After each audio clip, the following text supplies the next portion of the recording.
आज के क्लास में हम लोग शुरू करेंगे अपने क्लास 7 के ज्योग्राफी में एक और नया चैप्टर का नाम होगा हमारा आवर चेंजिंग अर्थ।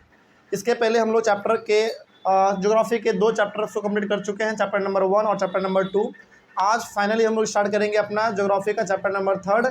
चैप्टर का नाम है आवर चेंजिंग अर्थ। देखिए ये चैप्टर थोड़ा छोटा है, लेकिन इस चैप्टर में ना बहुत सारे आपको इंपॉर्टेंट टर्म मिलेंगे। इंपॉर्टेंट टर्म्स मतलब उसका डेफिनेशन आपको ध्यान में रखना पड़ेगा, क्योंकि एग्जाम में डेफिनेशन आता है, ध्यान रखिएगा इस बात को, ठीक है। तो चैप्टर बहुत सिंपल है, तो बहुत जल्दी भी खत्म हो जाएगा, लेकिन ध्यान रहे चैप्टर सिंपल जरूर है, छोटा जरूर है, लेकिन इसमें इंपॉर्टेंट टर्म्स ज़्यादा है, तो इसको आप लिखते भी चलिएगा और उसको याद भी करते चलिएगा। क्योंकि हम लोग पिक्चर भी देखते चलेंगे, तो पिक्चर से भी आपको कॉन्सेप्ट बहुत कुछ समझ में आ जाएगा, ठीक है। चलिए शुरू करते हैं। चैप्टर का पहले मतलब समझो क्या है our changing earth. Our changing earth का मतलब है कि ये जो हमारा अर्थ है ना, डेली बदल रहा है। आपको दिख रहा है क्या? नहीं, क्योंकि ये जो बदल रहा है ना, ये इतना धीरे बदल रहा है कि हम लोग उसको देख ही नहीं पाते हैं, फील ही नहीं कर पाते हैं। इसको देखना हो तो आपको कम से कम 1000 साल 2000 साल आपको वेट करना पड़ता है, तब कोई बड़ा बदलाव आपको देखने को मिलता है। जैसे एग्जाम्पल के तौर पर यदि हम लोग बात करें, ज़्यादा नहीं, आज से आप 1000 साल पीछे जाइए। 1000 साल पीछे जाके यदि आप देखेंगे ना, हमारे पृथ्वी बिल्कुल बंजर जैसा था, जंगल था।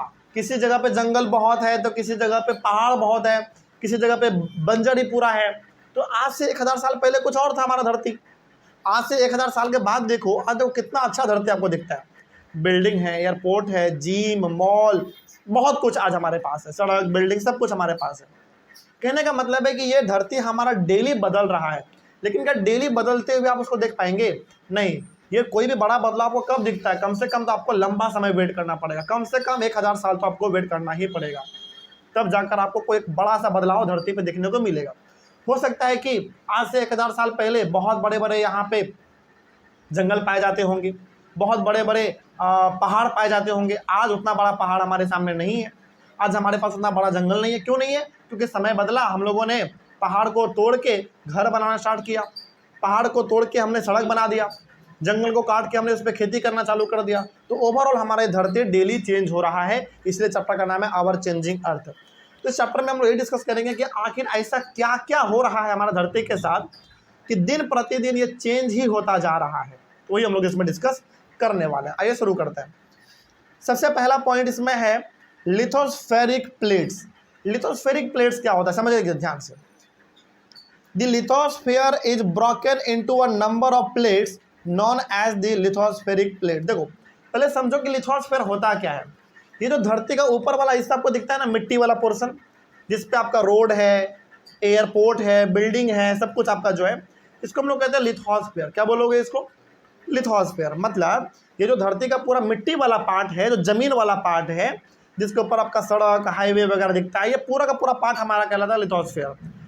यदि आपके सामने कोई वर्ड बोल रहा है लिथोस्फेयर, इसका मतलब समझ जाइए कि ये बात केवल धरती के ऊपर वाले हिस्से का कर रहा है। जिसमें आपका क्या क्या आएगा भाई? लिथोस्फेयर में आपका आ जाएगा मिट्टी, बालू, पत्थर, कंकड़, है ना, पहाड़, चट्टान, ये सब कहाँ है? आपका जमीन के ऊपर ही तो है। तो ये सब हमारा लिथोस्फेयर का पार्ट हो जाएगा। सिंपल। अब समझते हैं कि लिथोस्फेरिक प्लेट्स क्या होता है। समझिए ध्यान से। हमारा ये धरती जो है ना, बहुत बड़ा धरती है, और ये पूरा का पूरा धरती अलग अलग प्लेट्स पे है। और इस प्लेट्स पे आपका एशिया, यूरोप, अफ्रीका, ऑस्ट्रेलिया, ये जो 7 अलग अलग कॉन्टिनेंट है आपका, ये सारा का सारा कॉन्टिनेंट किस पे बसा हुआ है? प्लेट पे बसा हुआ है। आप जरा इमेजिन करो कि ये प्लेट कितना बड़ा होगा। मतलब आप इसको ऐसे समझ सकते हैं, कितना बड़ा आपका वर्ल्ड है। वर्ल्ड में कितना कॉन्टिनेंट अभी फिलहाल? 7 कॉन्टिनेंट। ये सातों का सातों कॉन्टिनेंट प्लेट्स पे है। तो सोचिए जरा वो प्लेट कितना बड़ा प्लेट रहा होगा। आज भी है। हमारा इंडिया किस कॉन्टिनेंट में आता है? एशिया में आता है। तो एशिया एक प्लेट पे है, और वो प्लेट यदि हिलेगा तो ऑब्वियस सी बात है, क्या आएगा? भूकंप आएगा। तो वही हम लोग आगे भी पढ़ेंगे, इसी चैप्टर का पार्ट है कि भूकंप कैसे आता है, ठीक है। तो लिथोस्फेरिक प्लेट्स का मतलब हुआ कि ये जो हमारा धरती का ऊपर वाला पार्ट दिखता है, ये एक प्लेट पे बसा हुआ है। हाँ, ये जमीन जो है प्लेट्स पे है, अलग अलग प्लेट्स पे हमारा ये जमीन बसा हुआ है। इसका सिंपल सा मतलब समझिए कि धरती है, धरती के नीचे प्लेट है और उसी प्लेट के ऊपर हमारा ये पूरा जमीन है और उसी के ऊपर अलग अलग कंट्री है। तो लिथोस्फेरिक प्लेट को पहले समझिए, लिथोस्फेयर, लिथोस्फेयर का मतलब हो गया पूरा जमीन का ऊपर वाला जो पार्ट है ये, और लिथोस्फेरिक प्लेट्स का मतलब हो गया कि जमीन का जो पार्ट है ऊपर, धरती का ऊपर वाला पार्ट, ये प्लेट पे मौजूद है। और ये प्लेट कहाँ है? धरती के बहुत नीचे है, उसी पे हमारा ये पूरा का पूरा धरती बसा हुआ है। कोई दिक्कत नहीं इसमें। आप इसमें ये भी कह सकते हैं कि 7 कॉन्टिनेंट पूरा का पूरा प्लेट पे ही बसा हुआ है। ठीक है, आइए आगे बात करते हैं। अगला, these plates move around very slowly just a few millimetres each year. सोचो, और ये जो पूरा का पूरा प्लेट है, ये प्लेट लगभग हर साल, एक साल में लगभग 1 मिलीमीटर खिसकता है। सोचो, मतलब एक साल में 1 मिलीमीटर ये प्लेट्स खिसक रहा है। सब प्लेट एक दूसरे से खिसक रहा है इधर उधर। 1 मिलीमीटर का मतलब समझते हैं आप? बहुत कम, लगभग ना के बराबर। मतलब इतना बड़ा बड़ा प्लेट है जिसके ऊपर इतना बड़ा बड़ा कॉन्टिनेंट हमारा बसा हुआ है, और वो प्लेट एक साल में मात्र 1-2 मिलीमीटर खिसक रहा है। उसको तो आप कभी चाह के भी गौर नहीं कर पाएंगे। सोचो, यदि डेली खिसकता तो हो सकता है कि गौर कर भी लेते, लेकिन ये साल में एक बार, 2 साल में एक बार खिसक रहा है, वो भी कितना? सेंटीमीटर नहीं, उससे भी कम, 1-2 मिलीमीटर बस, लेकिन खिसक हर साल रहा है। इसीलिए चैप्टर का नाम है आवर चेंजिंग अर्थ। हमारा जो अर्थ है वो क्या हो रहा है? लगातार चेंज हो रहा है, लेकिन इतना स्लो चेंज हो रहा है कि हम उसको ऑब्जर्व कभी कर ही नहीं पाते हैं। समझ नहीं पाते। अच्छा, आपको एक बड़ा इंटरेस्टिंग कहानी बताते हैं, आपको जानकर बड़ी हैरानी होगी, लेकिन ये हकीकत है, ध्यान रखिएगा। आज जो आप ये सारा कॉन्टिनेंट अलग अलग देखते हैं ना, आज आपका अमेरिका अलग है, अफ्रीका अलग है, ऑस्ट्रेलिया बेचारा इधर कोना में पड़ा हुआ है, उधर आप देखोगे एशिया, फिर यूरोप, ये सब आज अलग अलग है।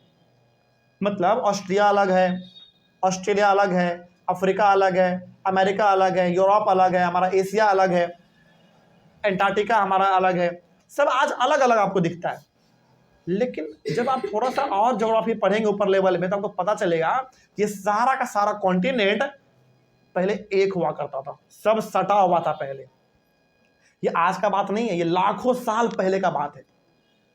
मतलब ऐसे बड़े बड़े ज्ञानी लोग ये बोलते हैं, स्कॉलर उसको हम लोग बोलते हैं, ज्ञानी लोग मतलब स्कॉलर उसको उन लोगों को बोलते हैं, वो लोग ऐसा बोलते हैं कि ये सारा कॉन्टिनेंट पहले सब एक साथ जुटा हुआ था, सब एक साथ जुटा हुआ था। लेकिन समय के साथ क्या हुआ? चेंज हमारा धरती होता चला गया और हर कॉन्टिनेंट एक दूसरे से दूर होता चला गया। सब south America, north America, Africa, Australia, Europe, सब पहले एक हुआ करता था। सर, जो साउथ अमेरिका के मतलब हाँ, नॉर्थ अमेरिका में जुड़ा रहता है, वो जो लाइन आपको, हाँ, वो भी अलग होते रहते हैं सारे? नहीं, वो तो इमेजिनरी लाइन है, वो ट्रॉपिक ऑफ कैंसर, इक्वेटर, ये सब बोल रहे हो, वो तो इमेजिनरी है, वो हकीकत में लाइन नहीं होता है, बस वो समझने के लिए हम उसको ड्रॉ करते हैं।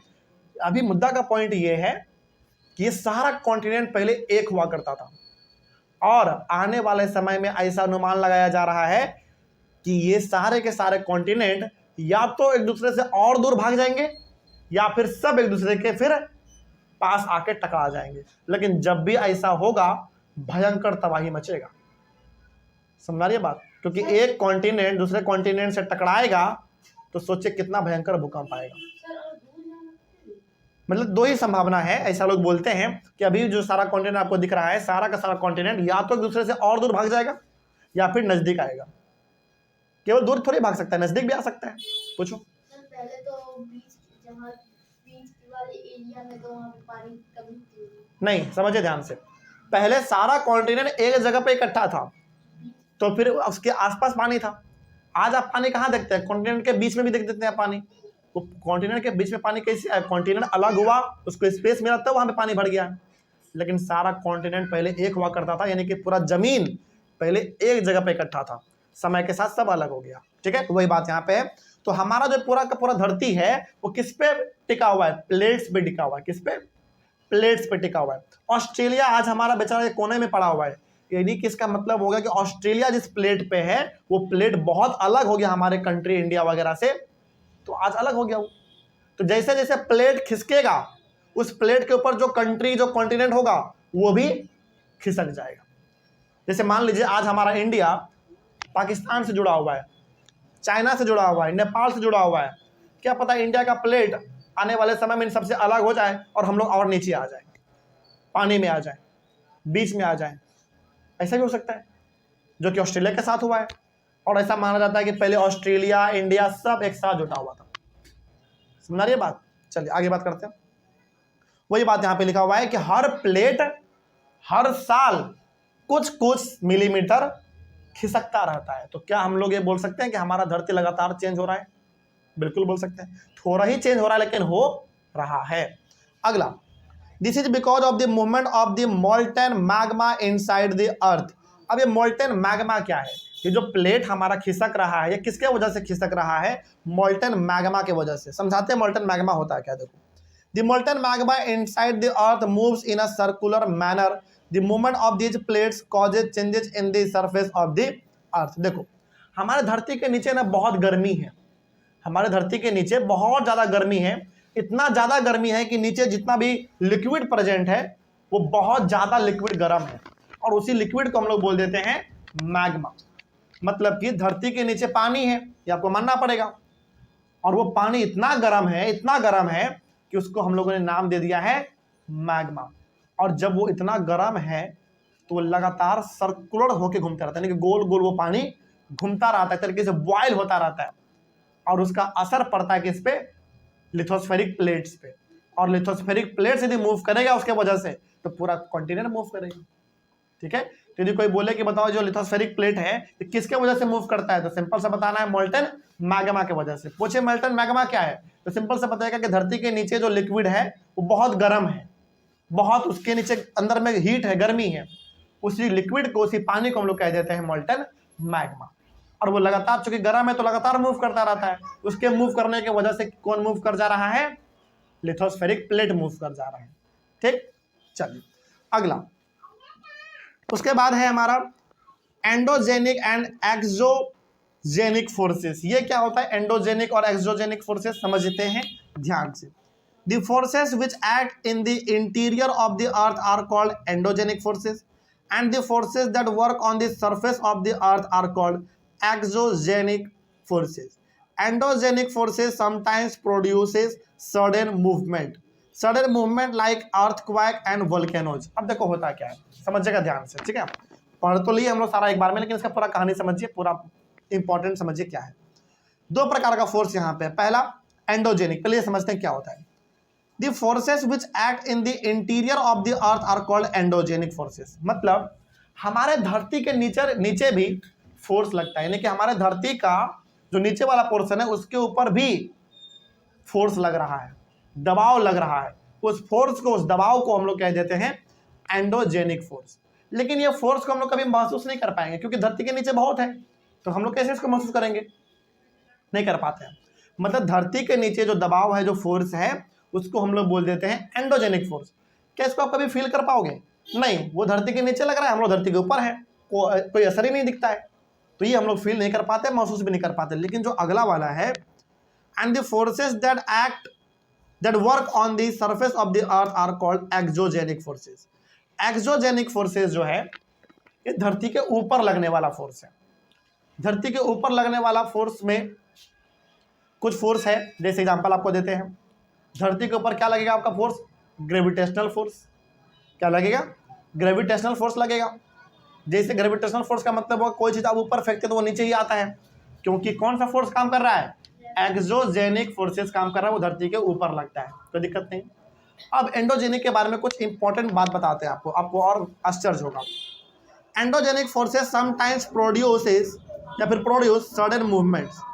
Sudden movements like earthquakes and volcanoes. अब बताइए, हमने अभी तुरंत बताया आपको कि एंडोजेनिक फोर्स कहाँ लगेगा? धरती के नीचे लगेगा, हम लोग उसको महसूस नहीं कर पाते हैं। लेकिन एंडोजेनिक फोर्स के वजह से जो घटना घटता है उसको हम लोग देख पाते हैं और महसूस भी कर पाते हैं। एग्जाम्पल आपको बताते हैं।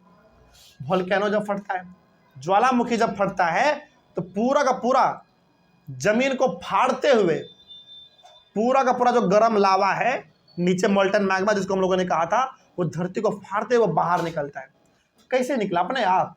नहीं, नीचे पूरा का पूरा क्या है? गरम हॉट लिक्विड है, जिसको हम लोगों ने क्या बोला है? Molten magma. पूरा का पूरा फोर्स लग रहा है, दबाव है, और उसको जैसे जमीन के ऊपर कोई ढीला जमीन मिल गया, कोई कमजोर जमीन मिल गया, वहीं से वो फटाक से बाहर निकलेगा, बहुत तेजी की रफ्तार से वो बाहर निकलेगा। तो ये किसके वजह से हुआ? किस फोर्स के वजह से? एंडोजेनिक फोर्स के वजह से हुआ। देखिए ध्यान रखना है, एंडोजेनिक फोर्स धरती के नीचे लगता है, हम लोग कभी उसको फील नहीं कर पाएंगे, लेकिन एंडोजेनिक फोर्स के वजह से जो घटना घटता है उसको हम लोग फील कर पाते हैं, महसूस कर पाते हैं, देख पाते हैं। जैसे हमने अभी तुरंत आपको बताया था कि धरती के नीचे बहुत गर्मी है, बहुत हीट है, बहुत प्रेशर है, बहुत फोर्स है, तो वो ना बाहर निकलना चाहता है। इतना दबाव अंदर है ना कि उसको यदि थोड़ा सा कहीं से रास्ता मिल जाए, धरती फटा हुआ मिल जाए उसको, तो फटाक से वो अपने पूरा फोर्स को, पूरा प्रेशर को रिलीज करेगा और पूरा धरती को फाड़ते वो बाहर निकल जाएगा लिक्विड। तो जो ज्वालामुखी फटता है वो क्यों फटता है? अब इसके पीछे कहानी समझिए। ज्वालामुखी हर जगह नहीं फटता है, वोल्केनो हर जगह नहीं फटता है। वोल्केनो वहीं फटेगा, ज्वालामुखी वहीं फटेगा जहां का जमीन क्या होगा? मजबूत या कमजोर? बताइए। कमजोर, क्योंकि जमीन कमजोर है, अंदर बहुत दबाव है, फटाक से वो बाहर निकल जाएगा जहां पर उसको जमीन कमजोर मिलेगा। अच्छा, ये जमीन कमजोर मिलता कहाँ है अधिकतर? थोड़ा उसके बारे में समझते हैं। अधिकतर जमीन कमजोर उसको मिलता है पहाड़ी इलाका में। आपके मन में सवाल होगा कि सर पहाड़ी इलाका तो और भारी इलाका होता है, पहाड़ बहुत बड़ा बड़ा है। ठीक बात है, लेकिन पहाड़ के बीच में जो है ना खाली स्पेस होता है। आपके सामने यहाँ पे डायग्राम दिख रहा होगा, ये पूरा का पूरा पहाड़ है, और पहाड़ के बिल्कुल बीचों बीच खाली स्पेस होता है।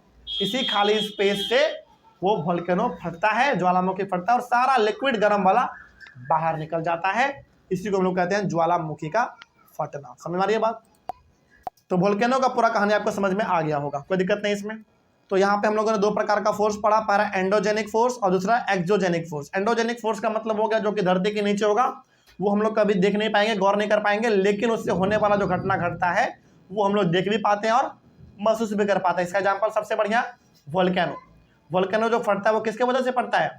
एंडोजेनिक फोर्स की वजह से फटता है। एंडोजेनिक फोर्स का मतलब हो गया कि धरती के नीचे दबाव बनता है, प्रेशर बनता है, फोर्स बनता है, और जहां पे जमीन उसको कमजोर मिल गया वहीं से वो धरती को फाड़ते हुए ज्वालामुखी फट जाएगा। ये किसके वजह से हुआ? एंडोजेनिक फोर्स के वजह से हुआ। एक्सोजेनिक फोर्स का एग्जाम्पल हो गया आपका जो धरती के ऊपर लगता है, एग्जाम्पल है ग्रेविटेशन, ये सब चीज। ठीक है, चलिए आगे बढ़ते हैं। तो अच्छा एक बात और, sudden movements like earthquakes and volcanoes. तो वोल्केनो का फटना, धरती हिलना, यानी कि अर्थक्वेक आना, ये सब किसके वजह से होगा? एंडोजेनिक फोर्स के वजह से ही होगा। मतलब कि एंडोजेनिक फोर्स के वजह से ही हमारा धरती भी हिलता है, यानी कि भूकंप आता है, और वोल्केनो भी फटता है। दोनों समझ आ गया? चलिए अगला है हमारा वोल्केनो। वोल्केनो तो हम लोग समझ चुके हैं, हालांकि डायग्राम भी आपके सामने यहाँ पे है। देखो वोल्केनो फटता कब है, समझिए ध्यान से। जमीन के नीचे बहुत गर्मी है, इतना हीट है कि नीचे का जो पानी है ना वो लाल हो जाता है हीट से, और जैसे ही उसको पहाड़ों के बीच में खाली जगह मिलेगा बाहर निकलने के लिए, हल्का जमीन मिलेगा, वो फटाक से पहाड़ के बिल्कुल बीचों बीच चिढ़ते हुए ज्वालामुखी फट के जमीन पे गिर जाएगा।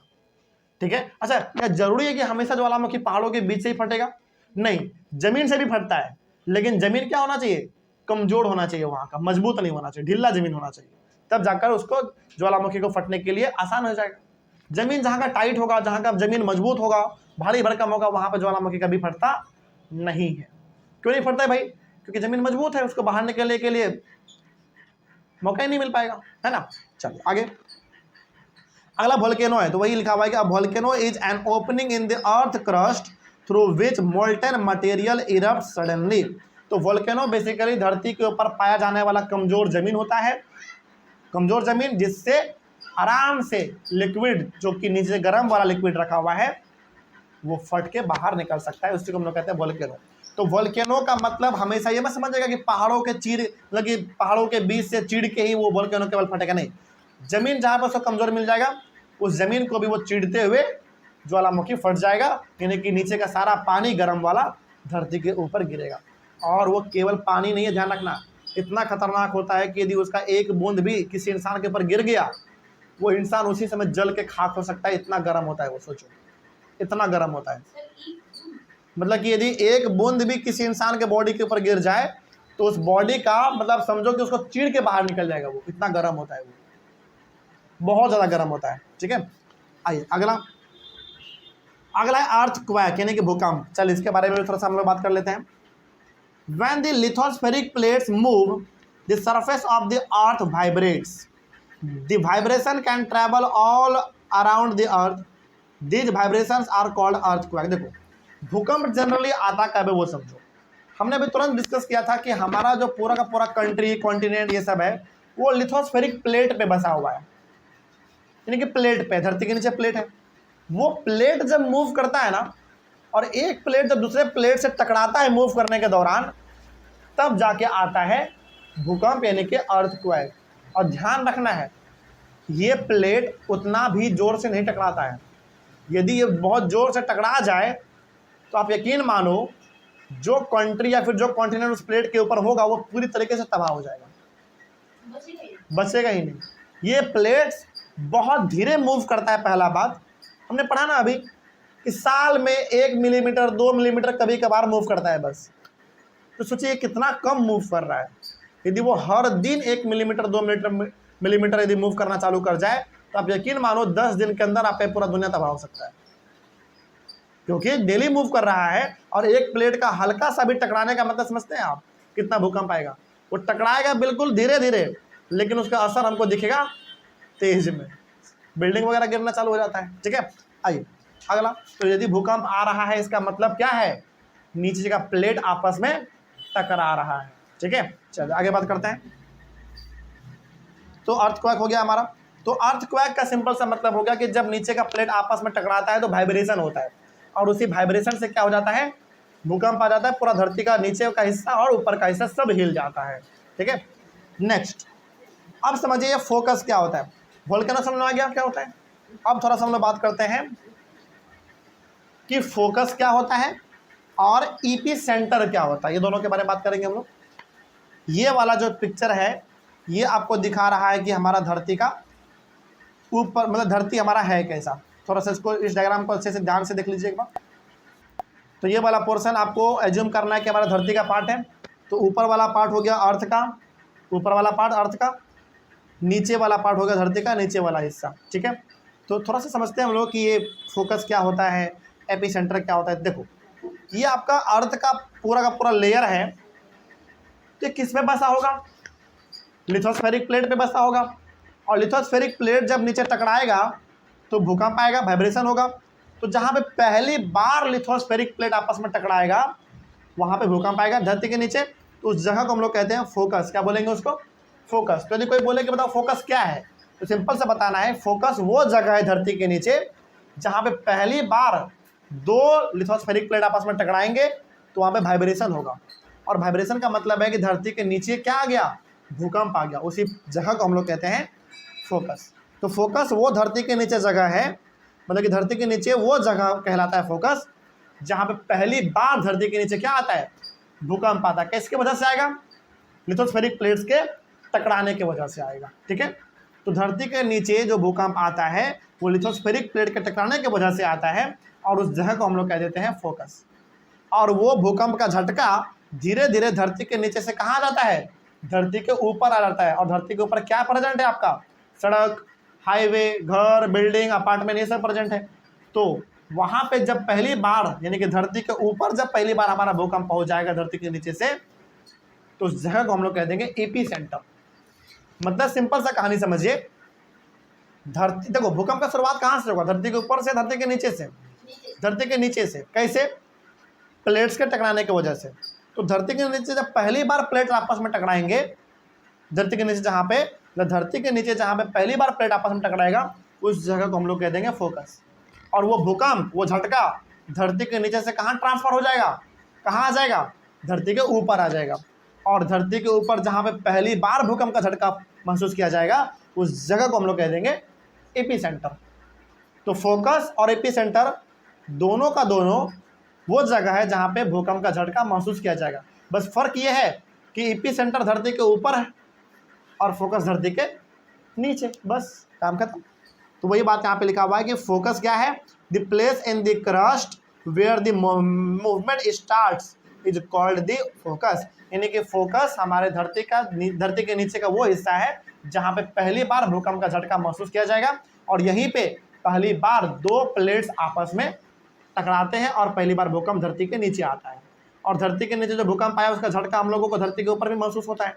तो धरती के ऊपर जहाँ पे पहली बार झटका महसूस किया जाएगा उस जगह को हम लोग कह देंगे एपिसेंटर। तो वही अगला पॉइंट है कि the place on the surface above the focus, यानी कि एपिसेंटर कहाँ होगा, फोकस के ऊपर होगा, इज कॉल्ड द एपिसेंटर। तो एपिसेंटर का मतलब हुआ फोकस के ऊपर वाला पार्ट जो कि धरती के ऊपर पाया जाएगा, उसको हम लोग एपिसेंटर बोल देंगे बस।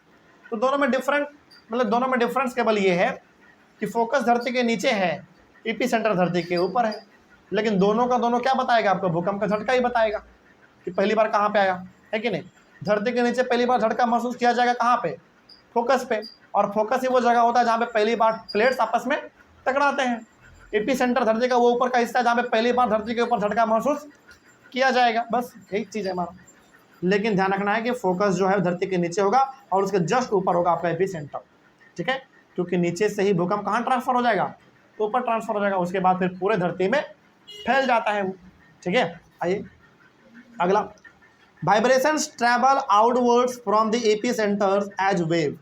मतलब कि एक बार भूकंप शुरुआत कहाँ पे हुआ, पहला फोकस, फिर भूकंप कहाँ आया, एपिसेंटर, और एपिसेंटर से पूरा भूकंप फैल जाता है धरती के ऊपर वेव के तरह।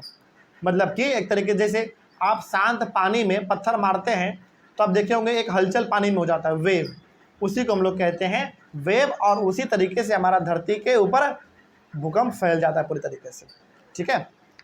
अगला, इस तरीके से आप डायग्राम में भी देख सकते हैं कि शुरुआत हुआ फोकस पे, ऊपर आ गया हमारा एपिसेंटर पे भूकंप आ गया, और एपिसेंटर से चारों डायरेक्शन में भूकंप फैल जाता है। आप यहाँ पे देख पा रहे हो, इधर भी जा रहा है, इधर भी जा रहा है, ठीक है, इस तरीके से। अगला, greatest damage is usually closest to the epicentre and the strength of earthquake decreases away from the centre. अच्छा एक बात बताइए, सबसे ज्यादा भूकंप का नुकसान कहाँ पे देखने को मिलेगा? मतलब हम ये पूछना चाह रहे हैं कि सबसे ज्यादा भूकंप का जो नुकसान है, भूकंप से क्या होता है, नुकसान होता है भाई, जमीन कई बार फट जाता है, कई बार बिल्डिंग वगैरह गिर जाता है। तो भूकंप का जो झटका सबसे ज़्यादा महसूस होगा और सबसे ज़्यादा जहाँ पे नुकसान होगा वो कौन सा जगह है? यानी कि एपिसेंटर।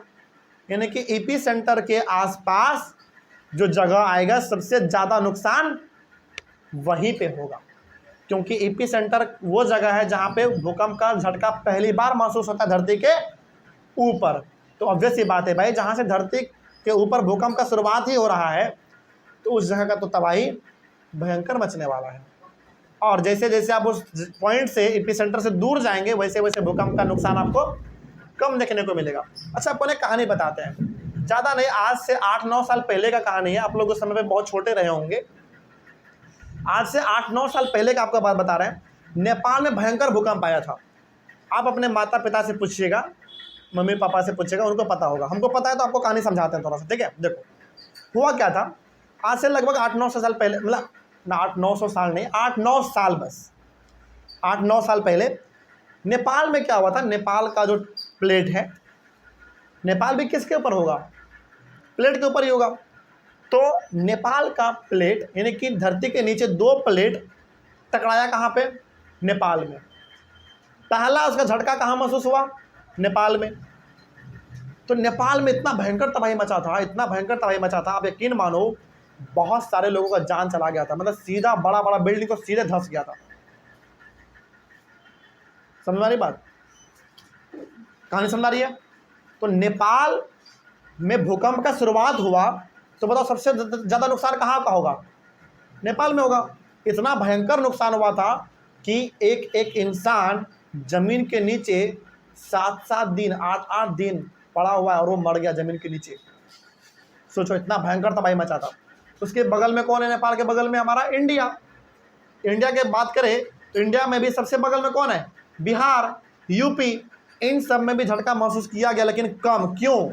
क्योंकि नेपाल से जहाँ पे भूकंप स्टार्ट हुआ वहाँ से हमारा बिहार काफ़ी दूर पड़ता था, तो बहुत नुकसान कम हुआ बिहार में, लगभग ना के बराबर हुआ था। कहीं कहीं पर थोड़ा बहुत नुकसान आया था, ज़मीन फटा था, कहीं पर बिल्डिंग वगैरह भी हल्का फुल्का दरार आया था, लेकिन उतना नुकसान नहीं हुआ था। तो हम बताना ये चाहते हैं कि भूकंप का सबसे ज़्यादा नुकसान कहाँ होगा? एपिसेंटर पे, जहाँ पे भूकंप का शुरुआत होगा। तो एपिसेंटर के आसपास जो भी इलाका होता है वहाँ पे डैमेज सबसे ज़्यादा होता है, और एपी सेंटर से जितना आप दूर रहेंगे उतना नुकसान कम होगा। कोई दिक्कत नहीं इसमें। इस तरीके से हमारा ये टॉपिक कंप्लीट हुआ। पूरा कहानी समझ में आ गया आपको? चलो, इस तरीके से हमारा पहला टॉपिक कंप्लीट। नेक्स्ट टॉपिक है हमारा मेजर लैंड फॉर्म्स। इसको हम लोग अपने अगले क्लास में डिस्कस करेंगे। मिलते हैं अगले क्लास में। Thank you very much. Next topic discuss करेंगे चैप्टर के अंदर मेजर लैंड फॉर्म्स। हम लोगों ने अपना चैप्टर स्टार्ट कर लिया था पिछले वाले क्लास में। चैप्टर का नाम बड़ा सिंपल है, आवर चेंजिंग अर्थ। इसके इंट्रोडक्शन को भी उन्होंने समझ चुके थे। लिथोस्फेरिक प्लेट्स, एंडोजेनिक और exogenic force, volcano, earthquake, focus, epicentre, ये सब कुछ हम लोग जान चुके थे। नेक्स्ट आज का टॉपिक हमारा होगा major land forms. Major land forms में हम लोग अलग अलग प्रकार की चीज़ों के बारे में डिस्कस करेंगे, जैसे रिवर, आइस, ग्लेशियर, है ना, सैंड ड्यून्स, इन सभी प्रकार के चीज़ों के बारे में डिस्कस करेंगे। तो आइए एक एक करके हम लोग इसका शुरुआत करते हैं।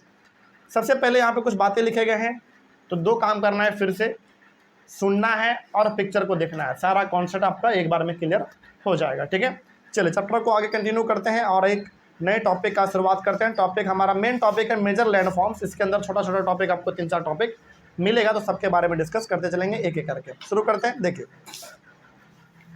The landscape is continuously worn away by 2 processes, weathering and erosion. चलिए समझिए इसका मतलब है क्या। देखो, ये जो हमारा धरती का ऊपर का हिस्सा है ना, ये लगातार खत्म होता जा रहा है 2 कारणों के वजह से। आपको बताएंगे वो 2 कारण कैसा है, कौन कौन सा है। लेकिन ये जो हमारा धरती का ऊपर का हिस्सा है, ये लगातार गायब होता जा रहा है, नीचे धंसता जा रहा है 2 वजह से। गायब होने का मतलब पूरी तरीके से गायब नहीं समझना है। गायब होने का मतलब यहाँ पे ये है कि ऊपर का जो मिट्टी है वो हटता जा रहा है और हमारा ज़मीन जो वो और नीचे धंसता जा रहा है। मतलब हमारा जो पूरा लैंडस्केप है, लैंडस्केप मतलब जो ज़मीन का ऊपर वाला हिस्सा है, ये धीरे धीरे ख़त्म होता जा रहा है और हमारा जो पूरा का पूरा ज़मीन है वो नीचे धंसता जा रहा है, बैठता जा रहा है। वो 2 वजह से। पहला कारण है वेदरिंग का और दूसरा कारण है इरोजन का। अब ये वेदरिंग क्या होता है और इरोजन क्या होता है, पहले इसको समझेंगे, तब समझ में आएगा कि आखिर हमारा धरती का जो ऊपर का मिट्टी, धूल, बालू जो भी है वो सब गायब क्यों हो रहा है और हमारा धरती नीचे क्यों धंसता जा रहा है। तो समझते हैं पहले कि वेदरिंग और इरोजन क्या होता है। देखिए, weathering is the breaking up of the rocks on the earth surface. कल भी हमने आपको बताया था कि ये जो हमारा पृथ्वी का ऊपर वाला हिस्सा है ना, इस पे बहुत बड़े बड़े पत्थर रखे हुए हैं। बहुत बड़े बड़े पत्थर का मतलब हो गया बहुत बड़े बड़े पत्थरों के चट्टान, बड़े बड़े पहाड़, ये सब आपको इसी धरती के ऊपर देखने को मिलता है। तो क्या लगता है आपको कि दिन प्रतिदिन जो इतने बड़े बड़े पहाड़ आपको दिख रहे हैं, क्या वो गायब नहीं हो रहा है? हो रहा है। हमारे इंडिया में ऐसे बहुत सारे कंपनी हैं जो कि सीमेंट बनाते हैं। और सीमेंट कहाँ से बनता है भाई? सीमेंट कहाँ से बनता है? सीमेंट बड़े बड़े पहाड़ों को तोड़ के उन सारे चट्टानों को मशीन में पीसा जाता है, तब जाकर सीमेंट बनता है। मतलब इतने बड़े इतना बड़ा हमारा धरती है। चलो केवल इंडिया का बात करते हैं, मान लेते हैं पूरा दुनिया छोड़ो, केवल इंडिया का बात करते हैं। इंडिया में बहुत सारे ऐसे पहाड़ हैं जो कि पूरा का पूरा पहाड़ पत्थरों से बना हुआ है, चट्टानों से बना हुआ है। और बड़े बड़े कंपनी हमारे इंडिया के क्या कर रहे हैं, उस पहाड़ को लगातार डेली तोड़ रहे हैं। बॉम्ब लगा के, ब्लास्ट करके उस पहाड़ को पूरा डेली वो तोड़ रहे हैं और उसी पहाड़ के टुकड़ों को, चट्टानों को मशीनों में, फैक्ट्रियों में पीसा जाता है, मिक्स किया जाता है पूरा का पूरा। जैसे हम लोग मसाला पीसते हैं ना मिक्सर में, उसी तरीके से ये लोग मशीन में, बड़े बड़े मशीनों में पत्थर को पीसते हैं और पाउडर के रूप में कन्वर्ट कर देते हैं और वही पाउडर आपका बनता है सीमेंट। उसमें और भी कई सारे चीज़ मिलाए जाते हैं, तब जाकर सीमेंट बनता है। ओवरऑल कहने का मतलब यहाँ पे ये है कि डेली आपका जो ऊपर का हिस्सा है धरती का, वो क्या होता जा रहा है? ख़त्म होता जा रहा है, गायब होता जा रहा है। तो वेदरिंग का सिंपल सा मतलब है धरती के ऊपर मौजूद पत्थरों को, चट्टानों को, पहाड़ों को जब आप ब्रेक करते हैं, उसका इस्तेमाल कर लेते हैं अपने कामों के लिए, तो वो हमारा वेदरिंग कहलाता है। क्या ये सही है कि गलत है? गलत है। अरे यार, कोई चीज़ यदि पहाड़ है तो पहाड़ को पहाड़ रहने दो। अब यकीन मानो आज से 200-300 साल के बाद टूरिस्ट प्लेस फिर बचेगा ही नहीं। पहाड़ी इलाका पे, पहाड़ जैसे जगहों पे लोग शौक से घूमने के लिए जाते हैं कि पहाड़ देखेंगे, बादल देखेंगे, बादलों से बात करेंगे, है ना। इस प्रकार के जगहों पे लोग घूमने जाते हैं। और बादल मतलब पहाड़ रहेगा ही नहीं तो लोग क्यों जाएंगे यार, सिंपल सा बात है। तो वेदरिंग का सिंपल सा मतलब क्या हुआ, धरती पर मौजूद पत्थरों को, चट्टानों को, पहाड़ों को तोड़ना, ब्रेक करना अपने ज़रूरत के लिए, यही हमारा वेदरिंग कहलाता है। तो पहला कारण हम आपको पता चल गया, धरती का धंसना, धरती के ऊपर का जो चीज़ें हैं वो क्यों गायब होते जा रहे हैं, पहला चीज़। दूसरा हमारा इरोजन। इरोजन क्या होता है, देखो, erosion is the wearing away of the landscape by different agents like water, wind and ice। देखो होता क्या, इरोजन ना सिंपल से ऐसे समझिए, जब किसी जगह पे बाढ़ आता है ना, जब किसी जगह पे बाढ़ आता है तो बाढ़ का पानी उस जगह के सारे ऊपर के मिट्टी को, धूल बालू सब चीज़ को अपने साथ बहा के लेके चला जाता है। इस यही हमारा कहलाता है इरोजन। और ये चीज़ हमारे बिहार जैसे स्टेट में बड़ा कॉमन है। बिहार के मतलब बिहार का कुछ ऐसा ज़िला, कुछ ऐसा डिस्ट्रिक्ट जो कि इसका बहुत ज़्यादा शिकार होता है। जैसे आपको बताते हैं, ये हर जगह पे लगभग होता है, जिस जिस जगह पे पानी आएगा उन सारे जगह को पानी क्या करेगा, अपने साथ उन सारे जगह का मिट्टी, बालू, धूल सब कुछ अपने साथ बहा के लेकर चल जाएगा, सब कुछ बहा के लेकर चल जाएगा। तो वहाँ का मिट्टी क्या हो गया, पूरी तरीके से गायब हो गया। कभी आप गौर करना, किसी जगह से गंगा का पानी पास होता है ना, तो वो पूरा का पूरा जमीन का मिट्टी बालू सब बहा के लेके चल जाता है, और वहाँ पे क्या बन जाता है, एक धार बन जाता है। लगेगा कि यहाँ पे ना इसको खोदा गया है, एकदम ऐसा लगेगा, नाला जैसा बन जाता है। तो ये हमारा इरोजन कहलाता है। तो इरोजन का सिंपल सा मतलब समझना है कि ऊपर का जो मिट्टी, धूल बालू ये सब होता है, जब वो पूरा का पूरा बह के चला जाए पानी के साथ, वो हमारा इरोजन कहलाता है। और केवल पानी ही नहीं, कई बार किसी जगह पर भयंकर आंधी तूफान आता है, तो आंधी तूफान के वजह से भी उस जगह का पूरा धूल मिट्टी बालू सब उड़ के चला जाता है। समझ में आ रही है बात, यही चीज़ है हमारा इरोजन। तो वेदरिंग और इरोजन ये ऐसे दो कारण हैं जिसके वजह से हमारे धरती का जो ऊपर वाला पूरा पोर्शन है, ऊपर वाला पोर्शन मतलब धूल मिट्टी बालू पहाड़ चट्टान पत्थर ये सब गायब होता जा रहा है। दो प्रोसेस की वजह से, दो तरीके से, पहला वेदरिंग, दूसरा इरोजन। तो फिर से बता देते हैं क्योंकि इंपॉर्टेंट है। वेदरिंग का सिंपल सा मतलब हो गया पहाड़ों का, चट्टानों का, है ना, पत्थरों का, इन सभी का ब्रेक करना, उसको तोड़ना अपने इस्तेमाल के लिए, ये हमारा वेदरिंग कहलाता है। ठीक है। उसके बाद इरोजन। इरोजन का मतलब हो गया धरती के ऊपर जो धूल मिट्टी बालू वगैरह ये सब है, इन सब का बह के चला जाना। और बह के कैसे चला जाएगा, या तो पानी के साथ बह के चला जाएगा, या फिर किसी जगह पे भयंकर आंधी तूफान आएगा, बवंडर आएगा, तो वो भी उस जगह के धूल मिट्टी को उड़ा के लेके चल जाता है दूसरी जगह पर। और कई बार आइस के वजह से भी होता है, यानी कि कई बार बर्फ़ के वजह से भी हो जाता है। कोई दिक्कत नहीं इसमें। चलो, तो ये हमारा हो गया वेदरिंग और इरोजन।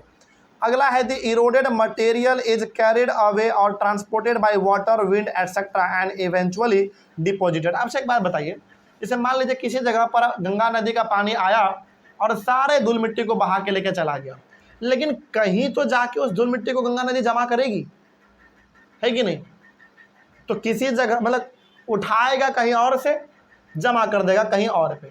जैसे हर साल बिहार में बाढ़ आता है, आप कभी गौर करना कि एक जगह का सारा धूल मिट्टी पानी बहा के लेकर चला गया, और जहाँ पे धूल मिट्टी बालू था ही नहीं वहाँ पे सारा धूल मिट्टी बालू जमा हो गया। ऐसा कई बार होता है हमारे बिहार में। जब बाढ़ आता है ना, तो बाढ़ में अलग अलग अतरंगी अतरंगी चीज़ आपको देखने को मिलेगा। जहाँ पे गड्ढा नहीं था वहाँ गड्ढा हो जाएगा, जहाँ पे गड्ढा था वो गड्ढा भर जाएगा। आपको लगेगा ये कैसे हुआ, लेकिन यदि आप थोड़ा बहुत पढ़े लिखे होंगे तो आपको पता चलेगा कि पानी अपने साथ बहा के लेके चला गया सारा बालू धूल मिट्टी, तो गड्ढा हो गया। और जहाँ पे गड्ढा था वहाँ पे जाके पानी इकट्ठा कर दिया सारा धूल मिट्टी बालू, तो गड्ढा भर गया।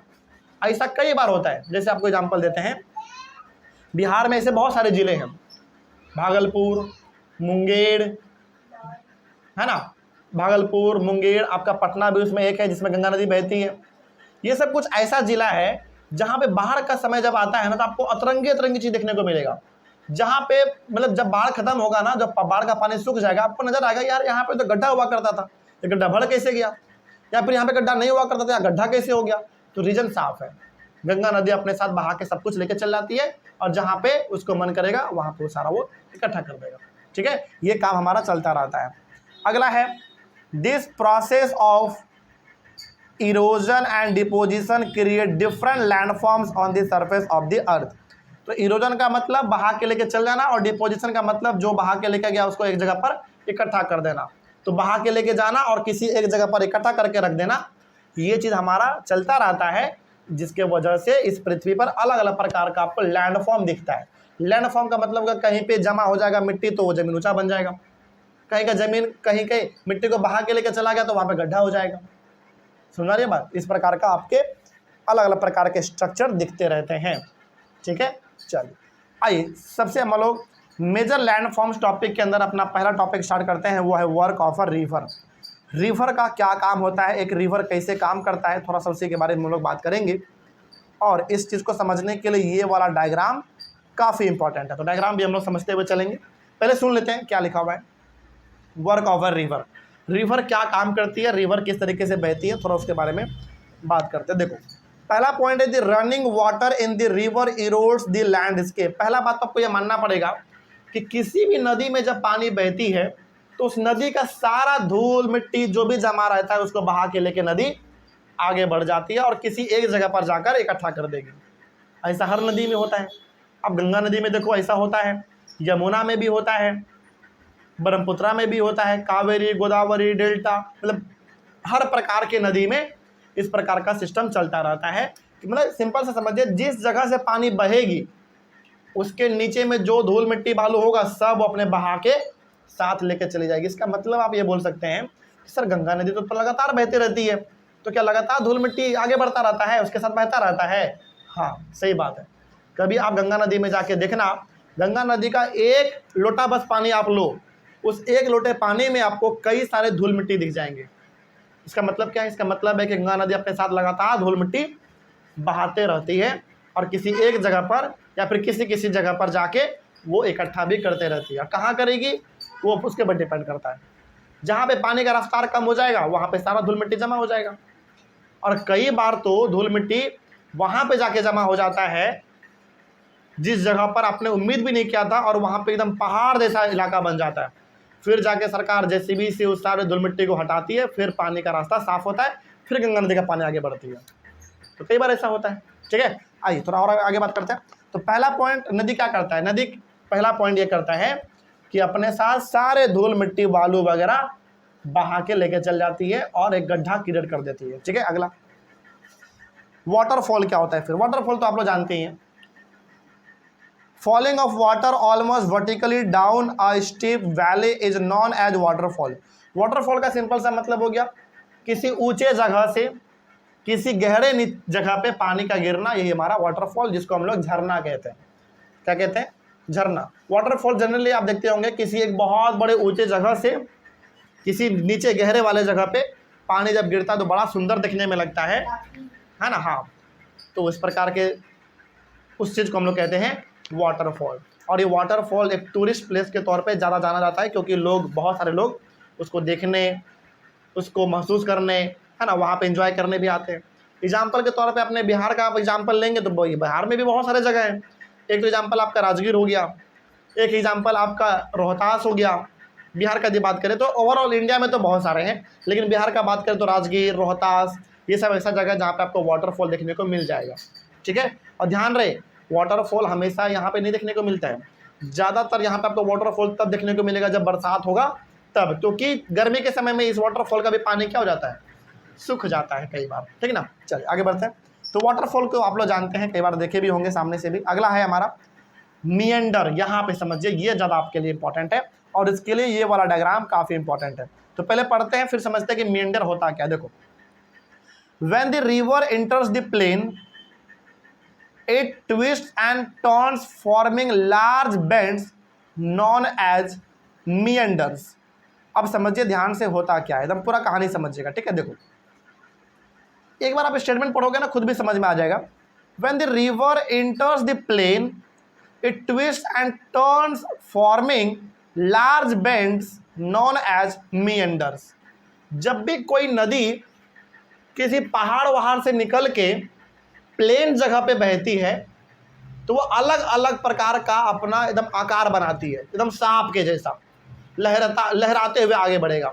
उसी स्ट्रक्चर को, उसी फॉर्म को हम लोग कह देते हैं मिएंडर। एग्जाम्पल आपको देते हैं, क्या लगता है आपको, जो गंगा नदी हमारा है वो सीधा निकलती है और सीधा आगे बढ़ जाती है?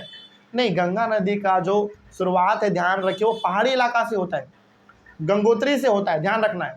और गंगोत्री पूरी तरीके से कैसा इलाका है? पहाड़ी इलाका है भाई। उत्तराखंड का बात कर रहे हैं हम, उत्तराखंड हो गया, हिमाचल प्रदेश हो गया, वो सब पहाड़ी इलाका है। उधर से गंगा नदी का फॉर्मेशन होता है, वहां से गंगा नदी बहती है, तो वहां से वो पहाड़ी इलाका है, शुरुआत वहां से होगा। कहाँ आएगा? उत्तराखंड आएगा, उत्तर प्रदेश आएगा, बिहार आएगा, ये सब कैसा जगह है? प्लेन वाला जगह है। यहाँ पे एक पहाड़ है आपके पास? नहीं, मतलब गंगा नदी जिधर से आती है यूपी बिहार होते हुए, यहाँ पे कोई गंगा नदी नहीं है। तो जब गंगा नदी पहाड़ वाले इलाके से निकलती है, प्लेन वाले जगह पे आती है, तो गंगा नदी भी अलग अलग फॉर्म बना के एकदम लहराते हुए सांप के जैसा आगे बढ़ती है। उसी सांप के स्ट्रक्चर को हम लोग कह देते हैं मिएंडर। यहाँ पे भी सांप देख पा रहे होंगे, गंगा नदी जैसे मान लो कि यहाँ से निकला, इस तरीके से ऐसे आगे बढ़ते बढ़ते बढ़ते बढ़ते इस प्रकार का स्ट्रक्चर से वो आगे बढ़ती है। तो कभी भी नदी सीधे नहीं आगे बढ़ती है, वो अलग अलग प्रकार का आकार बना के आगे बढ़ती है, उसी को हम लोग कहते हैं मिएंडर। समझ आ गया पूरा पॉइंट? अगला नेक्स्ट पॉइंट डिस्कस करते हैं। अगला पॉइंट है हमारा, तो ये मिएंडर समझ आ गया। तो मिएंडर का सिंपल सा मतलब होता है ये जो टर्न है, ये जो सांप का जैसा आकार है पूरा नदी का लहराते हुए जो आगे बढ़ती है, इसी टर्न को हम लोग कह देते हैं मिएंडर। अगला, due to continuous erosion and deposition along the sides of the meander, the ends of the meander loop come closer and closer. होता क्या है, थोड़ा सा आप इसको ऐसे समझिए। चूंकि नदी जब बहती है तो अपने साथ धूल मिट्टी सब साथ में लेके चलती है, तो कई बार ना मिएंडर का रास्ता, मतलब मिएंडर का जो मतलब टर्न जो है वो पतला हो जाता है। क्यों? क्योंकि बगल बगल में क्या जमा हो जाता है? धूल मिट्टी जमा हो जाता है। देखो, पानी इतना ज़्यादा टर्न कर पा रही है, मतलब कि पानी आगे लहराते हुए क्यों बढ़ पा रही है? क्योंकि इसके ना लेफ्ट में ना राइट में बालू जमा है। यदि लेफ्ट और राइट में बालू जमा होगा तो क्या लगता है आपको, उतना वो टर्न मार पाएगी? नहीं। लेकिन जैसे जैसे गंगा नदी आगे बढ़ती है, मिएंडर के वजह से, टर्न के वजह से लेफ्ट में भी और राइट में भी धूल मिट्टी क्या हो जाता है? जमा हो जाता है, जिसके वजह से ये बहुत ऐसा आकार नहीं बना पाता है। सिंपल सा आप इतना समझिए कि इस टर्न को हम लोग कह देते हैं मिएंडर, और इस टर्न के कोने कोने पे कहीं कहीं पर धूल मिट्टी वगैरह जमा हो जाता है पूरा पानी का। जैसे यहाँ पे यहाँ पे एग्जाम्पल दिया गया है, यहाँ पे पहला टर्न है तो यहाँ पे धूल मिट्टी जमा हो जाएगा, फिर दूसरा टर्न है तो यहाँ पे भी जमा हो जाएगा, इसके बाद फिर यहाँ पे एक टर्न है, यहाँ भी जमा हो जाएगा, यहाँ भी एक टर्न है, यहाँ भी जमा हो जाएगा। तो मिएंडर चूँकि अलग अलग टर्न है, ऐसे गया फिर ऐसे आगे बढ़ते रहता है, तो जहाँ जहाँ उसको मौका मिलेगा वहाँ वहाँ वो अपना धूल मिट्टी वगैरह जमा करते हुए भी आगे बढ़ता रहता है। नेक्स्ट पॉइंट अगला है हमारा ऑक्स बॉ लेक। ये ऑक्स बॉ लेक क्या होता है, चलिए समझते हैं।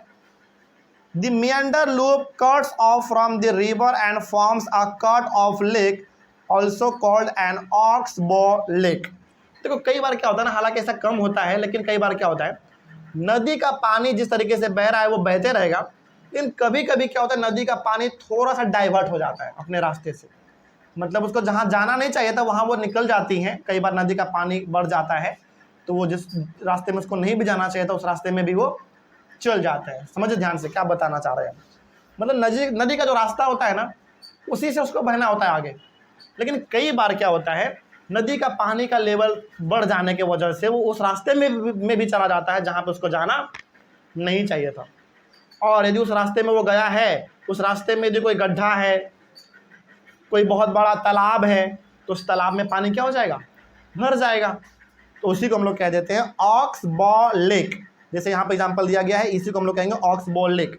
जैसे मान लेते हैं ये नदी है, इस नदी का पानी कभी बढ़ गया होगा तो थोड़ा सा इधर भी बह गया होगा, और यहाँ पे क्या प्रेजेंट होगा, गड्ढा तालाब वगैरह प्रेजेंट होगा, तो उस गड्ढे में क्या बढ़ गया होगा, नदी की वजह से पानी बस बढ़ गया होगा।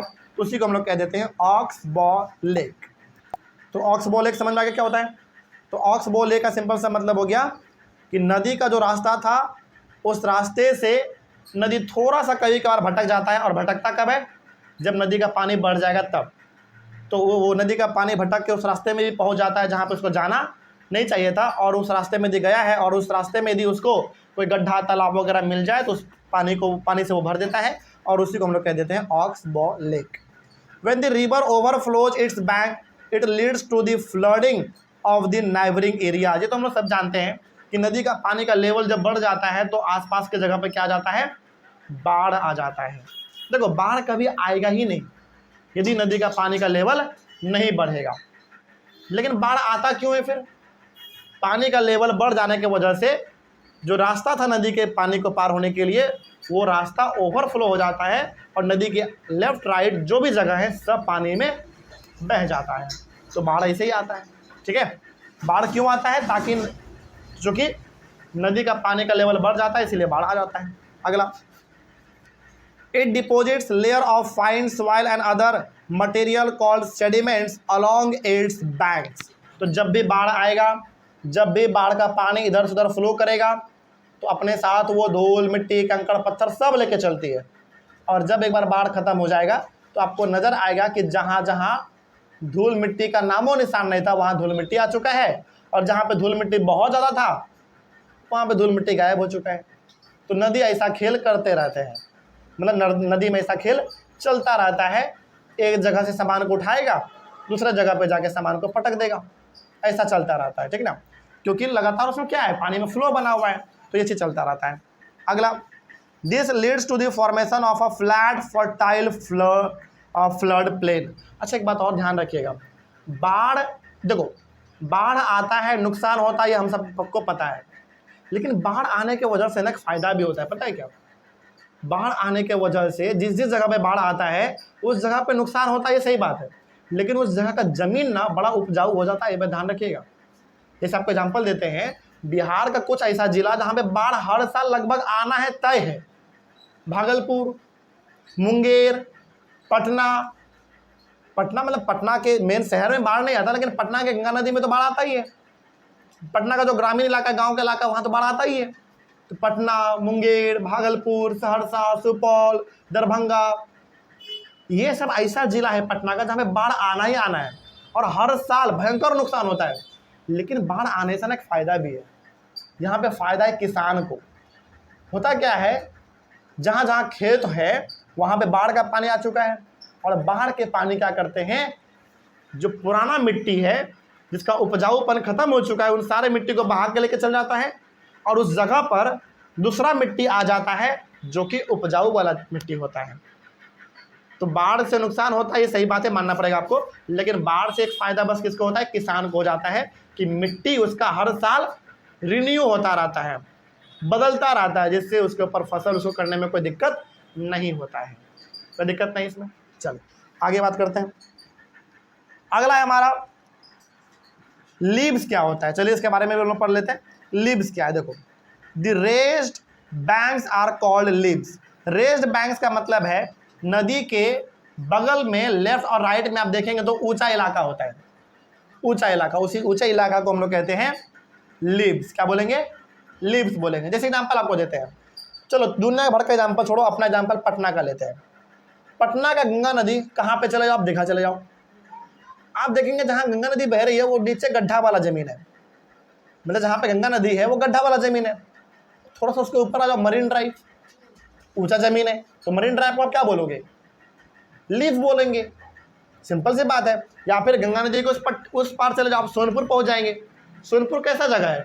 ऊंचा जगह है, उसको क्या बोलेंगे आप?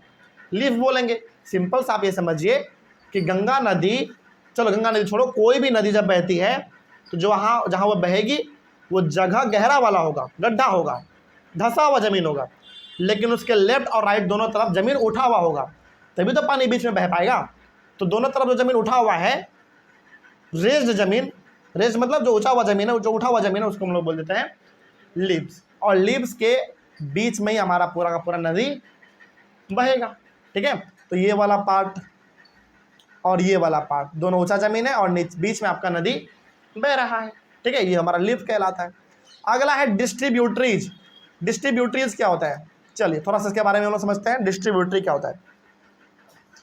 As the river approaches the sea the speed of the flowing water decreases and the river begins to break up into a number of streams called distributaries. देखो, नदी चाहे कोई भी हो, निकलता चाहे वो नदी कहीं से भी हो, अल्टीमेटली उसको पहुंचना कहाँ है?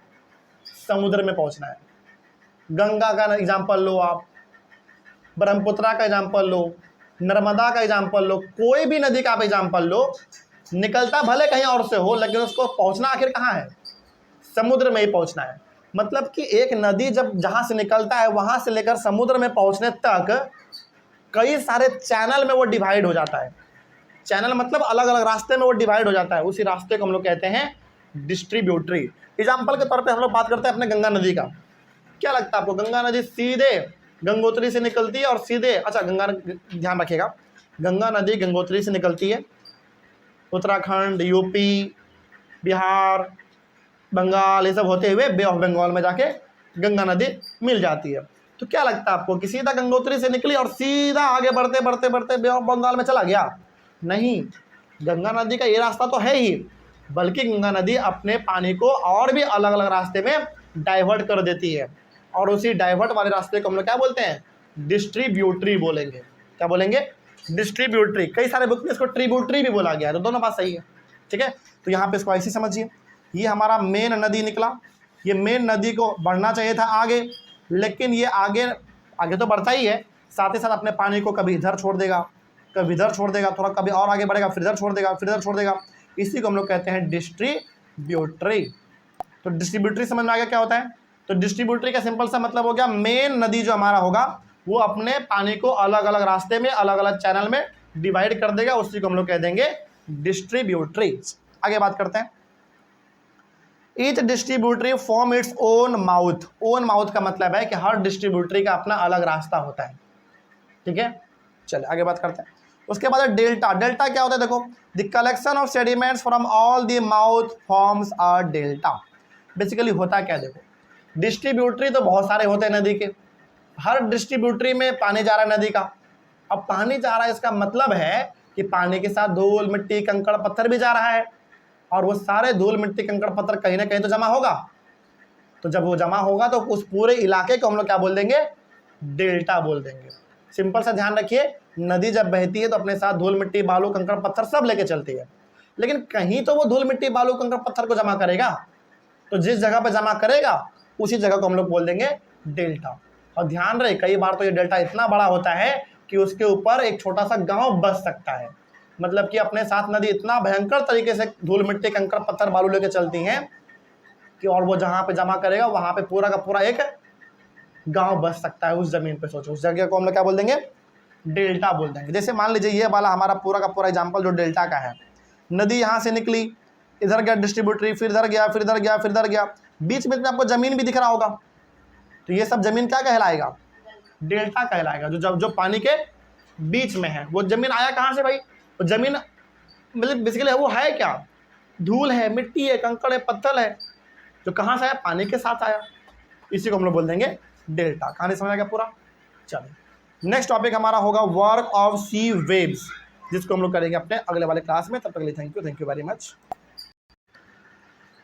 इस चैप्टर को हम लोग और आगे बढ़ाएंगे और एक और नए टॉपिक का शुरुआत करेंगे। आज टॉपिक का नाम होगा वर्क ऑफ सी वेव्स। इसके पहले हम लोगों ने कल डिस्कस किया था वर्क ऑफ अ रिवर, ये हम लोग डिस्कस कर चुके हैं, यानी कि रिवर किस तरीके से काम करता है, उसमें अलग अलग प्रकार के इंपॉर्टेंट टर्म्स थे, ये भी हम लोग समझ चुके हैं। आज समझेंगे work of sea waves. Sea waves क्या होता है पहले इसको समझिए। देखो, आपने ना समुद्र में देखा होगा लहर उठता है, जैसे आप नदी में देखेंगे तो नदी में भी लहर उठता है, लेकिन चूंकि नदी उतना बड़ा होता नहीं है तो उसके लहर उठने से उतना कोई फ़र्क नहीं पड़ता है। लेकिन यदि आप बात करें समुद्र का, तो समुद्र में जो लहर उठता है वो कई बार इतना बड़ा लहर हो जाता है कि बड़े बड़े जहाज़ को वो डुबा देता है, ठीक है। तो सी वेव्स का सिंपल सा मतलब क्या हो गया? समुद्र उठने वाला बड़ा बड़ा लहर, है ना। पानी का वेव चलता है बहुत बड़ा बड़ा, इतना बड़ा चलता है कि यदि उसमें छोटा मोटा नाव आए वो कहाँ गायब होगा पता भी नहीं चलेगा। कई बार तो समुद्र में इतने बड़े बड़े लहर उठते हैं कि बड़े बड़े समुद्र में, मतलब समुद्र में बड़े बड़े जहाज गायब हो जाते हैं, सोचो, मतलब डूब जाता है इस तरीके से। तो ये सी वेव किस तरीके से काम करता है, इसमें क्या क्या इंपॉर्टेंट टर्म है, इसी के बारे में हम लोगों का आज क्लास होने वाला है। चलिए आइए शुरू करते हैं। सबसे पहला पॉइंट इसमें लिखा हुआ है the erosion and deposition of the sea waves gives rise to coastal landforms. कल हमने आपको बताया था कि नदी जब बहती है तो अपने साथ बहुत सारे धूल, मिट्टी, कंकड़, पत्थर, बालू वगैरह सब लेके चलती है वो, है ना। मतलब कल हमने डिस्कस किया था कि नदी जब बहती है तो अपने साथ बहुत कुछ लेके चलती है। कहीं का मिट्टी उखाड़ के कहीं और जाके जमा कर देती है नदी। तो जब समुद्र में, जब नदी में इस प्रकार का होता है तो क्या लगता है समुद्र में नहीं होता होगा? समुद्र में भी तो बहुत बड़ा बड़ा लहर चलता है। सिंपल से समझिए, नदी में हम लोगों ने डिस्कस किया था कल कि नदी जब बहती है तो अपने साथ वो धूल, मिट्टी, कंकड़, पत्थर सब लेके चलती है। तो क्या लगता है कि समुद्र ऐसा नहीं करता होगा? समुद्र भी करता है। समुद्र के किनारे कभी आप जाएंगे तो समुद्र का जो किनारा होता है ना, वो बहुत ऊंचा ज़मीन होता है। वो ऊंचा क्यों हुआ? क्या वो अपने आप हो गया? नहीं, समुद्र से बहते हुए, समुद्र जब बहता है उसमें जब लहर उठता है तो उसमें भी धूल, मिट्टी, कंकड़, पत्थर जो भी होता है समुद्र में, वो भी जाके किनारे नदी के समुद्र के किनारे जाके लग जाता है। इसीलिए कभी आप गौर करना, समुद्र का किनारे आप जाओगे तो वहाँ पे ना छोटे छोटे आपको पत्थर भी दिखेंगे, बालू भी दिखेगा। वो कहाँ से आया है? समुद्र से ही बहते बहते जाके इकट्ठा हो गया है समुद्र के किनारे। समझ में आ गया बात कब?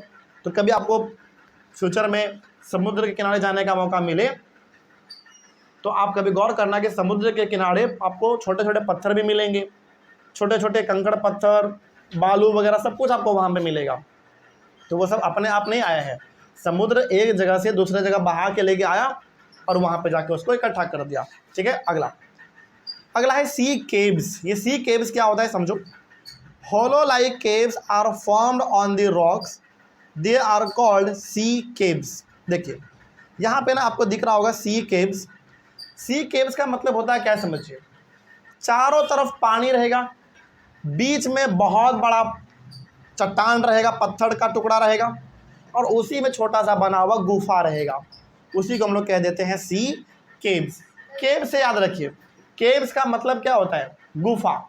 और यहाँ पे बोला है सी केव्स, तो बताइए कहाँ पे से केव होगा? समुद्र के बीचों बीच होगा।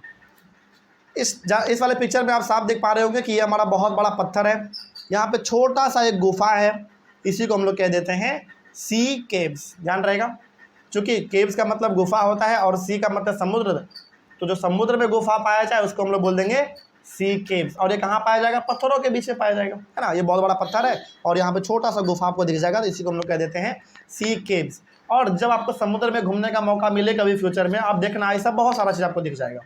मतलब कि ऐसे समुद्र में जाइएगा जहाँ पे आपको पहाड़ वगैरह दिखे, पत्थर वगैरह दिखे बड़ा बड़ा, तो वहाँ पे आपको सी केव भी दिख जाएगा।